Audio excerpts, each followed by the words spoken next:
Diversos são os autores que denunciaram a queda da civilização ocidental. Mas será que estamos mesmo a chegar a uma fase terminal da nossa cultura? Esta e outras questões serão hoje debatidas no Soluções Conservadoras com o filósofo João Maurício Braz, autor do livro Os Democratas que Destruíram a Democracia, publicado pela Opera Omnia. Subscrevam o nosso canal e encontramos-nos já a seguir. Soluções Conservadoras, um programa do Círculo Conservador Português, apresentado por Pedro Augusto Martins. Bem-vindos ao Soluções Conservadoras, o único programa nacional que tem como objetivo procurar soluções políticas conservadoras para o nosso Portugal. E hoje estaremos à conversa com o filósofo João Maurício Braz acerca da queda das civilizações, da morte de Sócrates, da barbárie da razão e da teologia laica. João, muito obrigado mais uma vez por teres aceito o nosso convite. Eu é que agradeço. Eu, se calhar, hoje iria começar a nossa conversa sobre uma observação que tu fazes no teu livro Os Democratas que Destruíram a Democracia, acerca do que é que acontece quando uma civilização se encontra em queda, como tu, nas tuas palavras, uma cultura terminal, e que no fundo me parece, e esta é a minha interpretação, que é como se ocorresse uma espécie de um processo opressivo sobre a liberdade de pensamento, sobre a liberdade de expressão, e que no fundo colocam em causa esse próprio modelo, esse próprio regime. E tu no livro enfatizas aqui uma cena, um episódio que eu acho que é particularmente icónico, que é a morte de Sócrates, e que foi condenado pelos próprios democratas, pelos os pensamentos, não é, que um dos vultos maiores da história ocidental, não é, teve acerca da própria corrupção da democracia ateniense. Sim, tem várias questões distintas. Quando falamos, por exemplo, sobre o fim de uma civilização, é um facto que, se olharmos para a nossa história, para a história da humanidade, várias civilizações terminaram, várias civilizações colapsaram. E nesse colapso das várias civilizações encontramos características e pontos comuns de como é que elas acabam. O fim de uma civilização não tem que ser o fim da humanidade. Até hoje, já muitas civilizações terminaram, mas foi apenas o fim dessas próprias civilizações. Nós já falámos um pouco sobre isso noutros contextos e noutras conversas. A verdade é que a nossa civilização está colocada perante determinados desafios que talvez possa não ser só o fim de uma cultura, de uma civilização, mas se calhar também, e não vai ser esse o caminho por onde nós nos vamos situar agora na nossa conversa, mas que pode estar em causa a própria ideia de ser humano, a própria ideia de sociedade humana, e tudo isso porquê? Porque finalmente, para o bem e para o mal, dispomos de tecnologias que de facto podem alterar completamente não só a configuração da nossa casa, que é o planeta Terra, como podem alterar completamente a questão da natureza, da nossa própria natureza, da própria natureza humana. Já não estamos só no plano das ideias. Por exemplo, quando se debate aquela questão se dois homens podem ter um filho, ou se um homem se podia transformar numa mulher e vice-versa, que ficava apenas no debate especulativo. Hoje em dia já há tecnologia que permite isso. Portanto, ou seja, a tecnologia permite alterar completamente uma série de questões que, se não for utilizada de um outro modo, pode de facto levar ao fim desta civilização. Portanto, isso aí é um dado novo. Um escritor que eu gosto muito, que é o Nelson Rodrigues, dizia: todas as civilizações se queixam que estão no fim, os adultos dizem, os jovens já não respeitam nada, não são educados, isto é o fim, isto vai acabar, antes é que era bom, isto está tudo perdido. E que até os antigos egípcios há textos, fragmentos que dizem que eles estão a queixar dos jovens. Isto para dizer o quê? Não é disso que se trata, não é? Exato, todas as culturas se queixam, no fundo, delas próprias. E há essa tendência, à medida que os anos passam, há a tendência, até é um fenómeno orgânico, não é? De olharmos, vamos ficando mais velhos, não é? Exato. Começamos a aproximar-nos da morte, a achar que está tudo perdido. Exatamente. Não é? O Nelson Rodrigues acrescentava, era um outro dado, dizia: a grande diferença é que desta vez é mesmo a sério. Das outras era normal, desta vez é mesmo a sério. E possivelmente pode ser mesmo a sério. Quando nós dizemos que estamos perante o fim de uma civilização, e estamos, de facto, da cultura ocidental, da civilização ocidental, estamos no fim dessa civilização, o fim não é uma coisa de dias, nem uma coisa de meses, fim no sentido que tudo aquilo que tornou a nossa cultura e a nossa civilização como distinta, o melhor que fizemos e o melhor que pensámos, foi não só colocado em causa, como esquecido, desprezado, destruído, não foi continuado, não foi aperfeiçoado. Isto não tem nada a ver com aquela ideia que no passado é que era bom e que agora tudo o que se faz para a frente não presta e não vale nada. Não tem nada a ver com isso, não é? O passado tem coisas boas e tem más. Deve-se preservar, até na nossa tradição conservadora e do nosso espírito de diálogo conservador, devemos precisamente conservar aquilo que é bom e vale a pena e melhorar e aperfeiçoar o que precisa de ser melhorado e aperfeiçoado. Mas o que estás a dizer, no fundo, é como as pessoas também já não conhecem a sua história e já não estão enraizadas em cultura nem tradição, já não existe sequer uma referência para conservar nada, é como se esse legado tivesse desaparecido. Exato, é uma ideologia terminal porque negamos. E pela primeira vez, não estamos só a negar o melhor que a nossa civilização fez, mas estamos a negar pilares fundamentais do próprio ser humano. Por exemplo, a ideia de natureza humana conta muito pouco, não é? Tudo é concebido como uma construção, tudo é tal ideia do culturalismo, não é? Tudo é uma construção, eu posso ser aquilo que quiser, o que conta é a liberdade individual, o meu princípio subjetivo, aquilo que eu acho que as coisas são.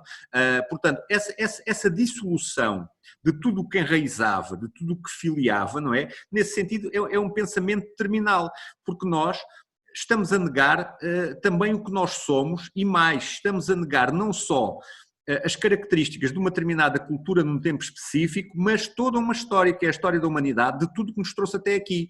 Os princípios que permitiram construir sociedades, comunidades, a própria ideia de direito, a própria ideia de Estado, de comunidade, de sociedade, de indivíduo, a questão dos valores, a própria ideia de natureza humana, que não é uma ideia metafísica, é uma ideia da psicologia experimental, a biologia evolutiva, tudo isso, que são áreas que desprezamos um pouco nesta fúria culturalista, mas lá está, tudo isto tem uma explicação e tem um objetivo, não é? No fundo, esta ideia de terraplanagem total dos valores, das culturas, das ideias de soberania, das identidades nacionais, das especificidades culturais, no fundo para quê? Para transformar, tudo isto é uma história e podemos ao longo do tempo falar sobre isso, que é no fundo transformar o planeta numa imensa superfície comercial, onde é tudo igual e nós estamos reduzidos aos tais indivíduos atomizados, por isso é que convém destruir todas as ligações, porque todas as ligações implicam resistências e pertenças e o consumidor ideal não deve estar apegado a nada, mas apenas estar receptivo aos novos produtos que vão sentir. Portanto, esta ideia, vá lá, libertária e também no fundo liberal, é altamente corrosiva, que lá está, que transforma o homem, é tal perspectiva, o que interessa só é a perspectiva económica e no fundo é uns valores que já não são bem os valores, é uma espécie de uns meros sinais que nós encontramos minimamente para nos orientarmos neste mundo transformado numa grande superfície comercial. Sim, João. E como é que isto foi acontecendo? Ou seja, tu vais buscar também uma ideia de um autor, que é o Giacomo Leopardi, que fala de um conceito que tu enfatizas muito, que é a barbárie da razão. Nesse conceito da barbárie da razão, Leopardi é um autor que já tem bastante tempo, e ele não se referia propriamente ao século XXI, nem tão pouco ao século XX, mas algo que já estava a acontecer e que já se antecipava, porque tudo isto tem uma história e tem séculos. E a questão tem a ver no próprio Ocidente, a questão da razão, a questão do logos, tem uma origem, uma tradição da própria Grécia Antiga. Como se à medida até que o tempo avança, e até num certo sentido, quer dizer, isto carece de algum tempo para explicar isto, não é uma coisa que se explica em 2 frases, não é? Mas uma determinada ideia de um certo cientismo, o predomínio da ciência. Durante muito tempo o ser humano acreditou que a ciência ia ser a nova religião, e que nos ia salvar de tudo, e de facto a ciência trouxe progressos, se há algum progresso, é trazido precisamente pela ciência e pela tecnologia, não é? Transformou profundamente o nosso mundo e a nossa própria história. Mas ao longo dessa história, curiosamente, a própria ideia de razão, de racionalidade, de uma abordagem racional, foi-se esborando. E nós, por exemplo, nós falamos da Idade Média, da Idade das Trevas, que é um grande erro, não é? Que foi uma idade maravilhosa, e hoje, se calhar, é que estamos nessa idade, já não é média, é a idade dos média, e esta sim é a idade das trevas, e assistimos à barbárie da razão. Para percebermos, só podemos ir voltar com detalhe a estes temas. Mas, por exemplo, esta situação da pandemia, nós assistimos ao tipo de debates, ao tipo de argumentos, ao tipo de delírios, ao tipo de loucura, e percebemos que a nossa civilização, a nossa geração e as que estão entre nós, que estão vivas para trás e para a frente, deveriam ser as gerações mais preparadas e informadas de sempre, e nós de facto temos comportamentos completamente reativos, completamente ilógicos, às vezes até completamente irracionais. Sim. E esta barbárie da razão, Leopardi fala nisto num sentido diferente, podíamos discutir, mas Leopardi era crente, não era? Leopardi não era propriamente um crente. Mas estava preocupado, não é? Estava preocupado com a morte de Deus. Estava preocupado com a morte de Deus, por um motivo, explicando de um modo muito simples, não é? Que é a tal ideia, mesmo que Deus seja uma ficção, ou o Deus que o ser humano constrói e utiliza, há uma diferença entre as ficções que são necessárias para a nossa coesão e as ficções que são desnecessárias. E o que é que acontece? Há um determinado olhar sobre a existência, sobre o mundo, sobre a sociedade, que pode ser pautado pela lucidez, por uma certa sabedoria, e por essa, que tem sempre implícita essa razão, essa racionalidade. A razão não é só a razão do cálculo racional, a questão utilitária, não é nada disso. E essa razão permitia saber que o céu deve ser colocado no céu e a terra na terra. A partir do momento em que queremos transferir a ideia que temos acerca do que é o céu, ou do que é o paraíso que projetávamos no céu, ou querermos transportar essa realidade puramente imaginária, ou pressentida, ou eventualmente real, mas que tem um lugar próprio, e que o tiramos do seu lugar próprio e o colocamos noutro local que não é o próprio, aí começa um profundo trabalho de estruturação. Deus, ou os santos, as imagens religiosas no cristianismo, saem do altar, são substituídas pelo homem, pelo ser humano, que será sempre um Deus mutilado, um Deus frágil. A ideia de providência desaparece, vem a tal providência laica, que é o progresso, a tal mão invisível, já não é Deus que mexe nos destinos dos seres humanos e do universo e da ordem das coisas, mas é uma outra ideia, uma ideia humana, demasiado humana, como diria Nietzsche, que é a ideia de progresso, que é o ser humano agindo por si e tal, as coisas vão sempre funcionando e vamos sempre vivendo melhor e tudo isso. Essa ideia assustava Leopardi, e Leopardi percebia que ao estarmos a colocar determinadas realidades em locais que não são próprios, iniciava uma espécie de um desfazamento total e de um desenraizamento total, que é o que assistimos ao homem contemporâneo. Nós, se olharmos, por exemplo, agora fala-se muito, liberdade, estão a tirar os nossos direitos, somos livres. Não há liberdade nenhuma. A liberdade que existe atual é a liberdade da escolha do consumidor. Tu ou escolhes um produto ou escolhes outro. Nunca fomos, se calhar, tão pouco livres, nunca fomos, se calhar, tão pouco serenos e mesmo até felizes, vendendo-nos essa ideia tu sabes isso muito melhor que eu, a questão da liberdade individual, é preciso seres livre, não é? E aos coachings e isto e aquilo, alguns com muito sentido e bem feitos e tudo isso, mas vendem-nos essa ideia, obrigam-nos a ser livres, desculpa, e também a ser livres, mas obrigam-nos a ser felizes, como se essa ideia de felicidade individual, pois também tínhamos que ver qual é o conteúdo dessa felicidade individual, não é? Que é muito superficial e até infantil, mas vendem-nos essa ideia de felicidade, que também é completamente desenraizadora de uma espécie de sabedoria profunda de qual é o nosso justo lugar na existência. E o conservadorismo fala sobre isso e tem muito a ver sobre isso. Mas isto até, para se perceber uma metáfora um bocado simplória, é o mesmo que eu quero, por exemplo, imagina, eu quero fazer um peixe assado no forno e coloco no frigorífico, ele não vai assar. Quando eu trago o paraíso para a terra, não é? No fundo, o que é o comunismo, o que é os liberalismos mais extremados, tudo isso é a tentativa de trazer o paraíso para a terra. E aí começam as tais farsas, os tais contos cor-de-rosa monstruosos, não é? Como vivemos no século XX, particularmente.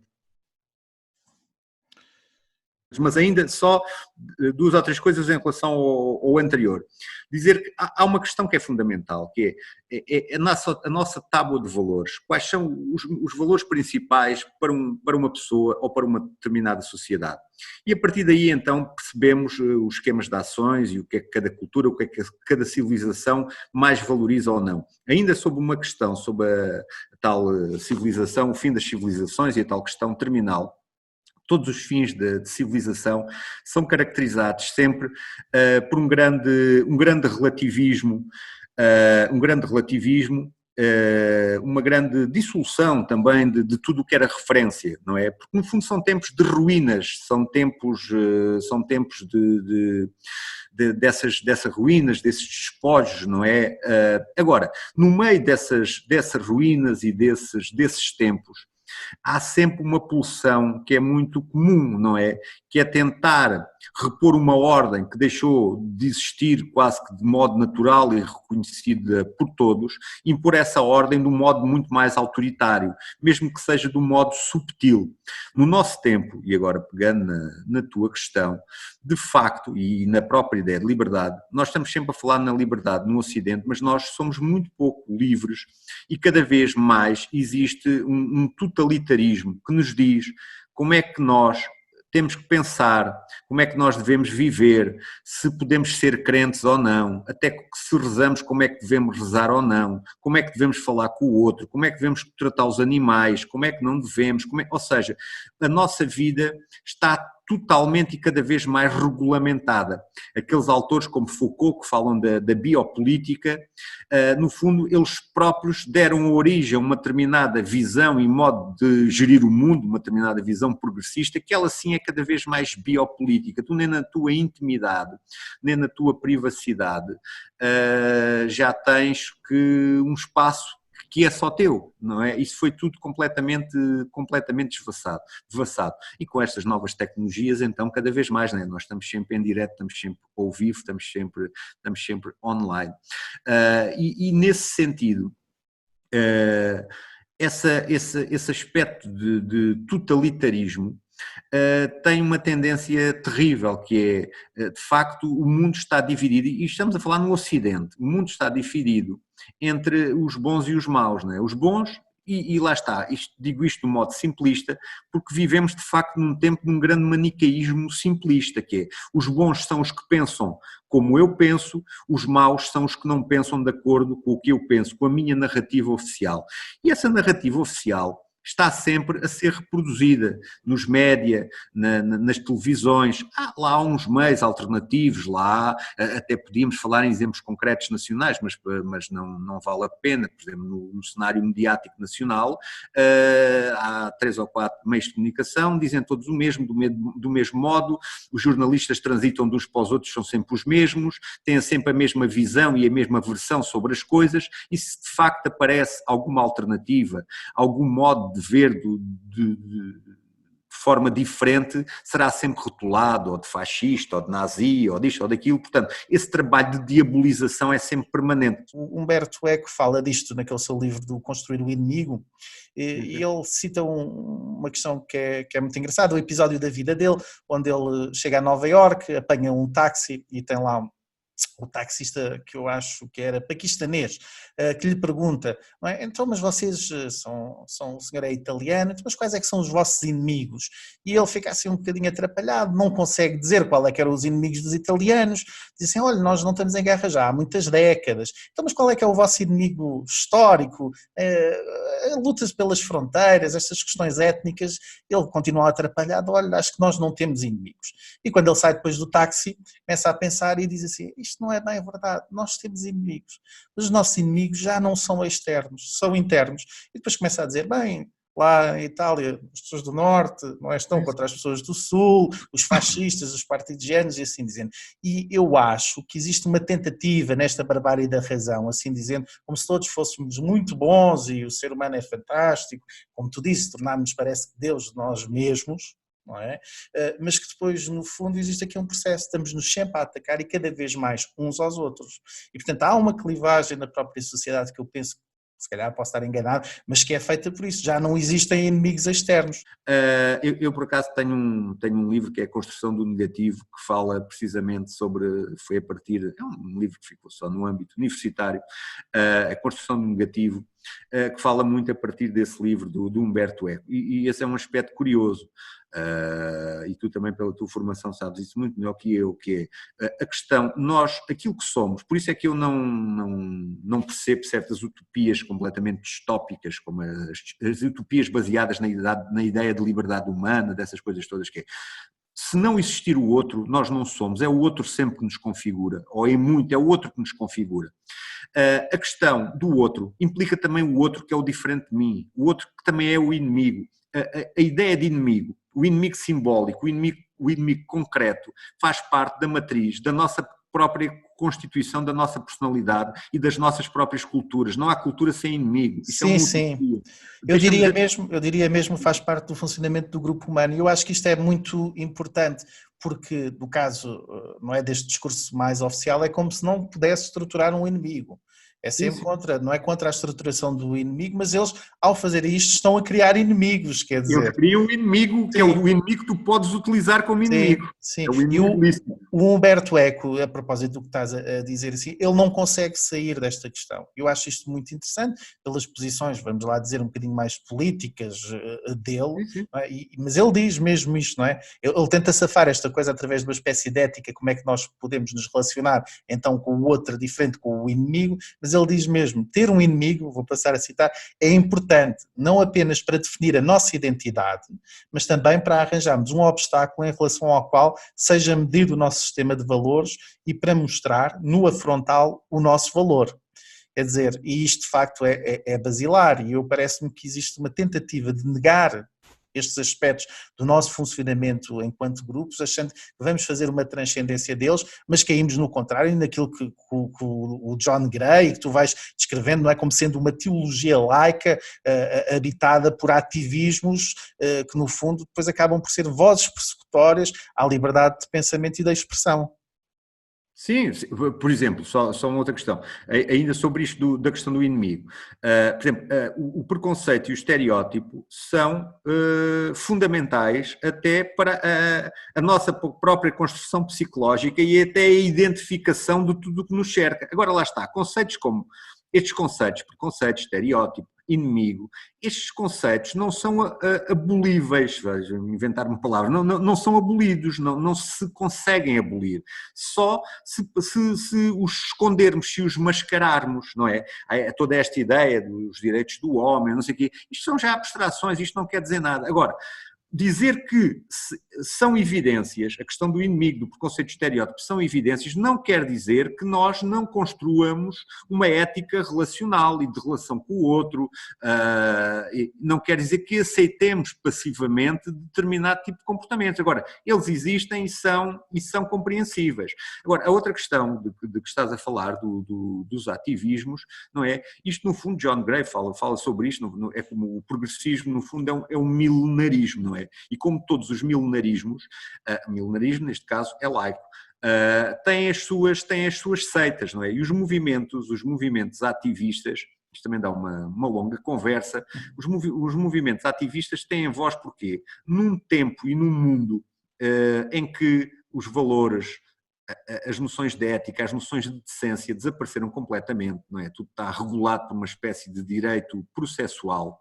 Grupos mais organizados, que têm voz, que têm não sei o quê, adquirem de facto um determinado estatuto na sociedade. Porquê? Isto faz parte da tal decadência que falámos no início. O que interessa sempre é economia, economia, economia, economia, economia. Mas tem que haver uma caução, e uma caução que é as questões dos valores, dos comportamentos. As pessoas têm que estar também entretidas com alguma coisa, com alguma conversa.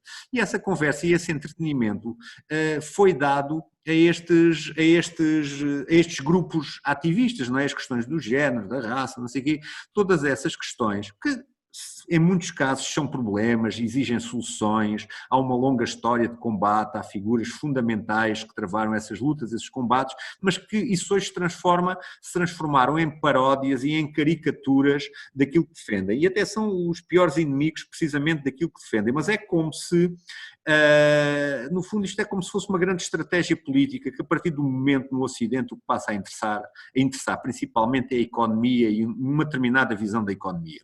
E os valores foram para as malvas, como se costuma dizer. Mas o que é que acontece? São secundários.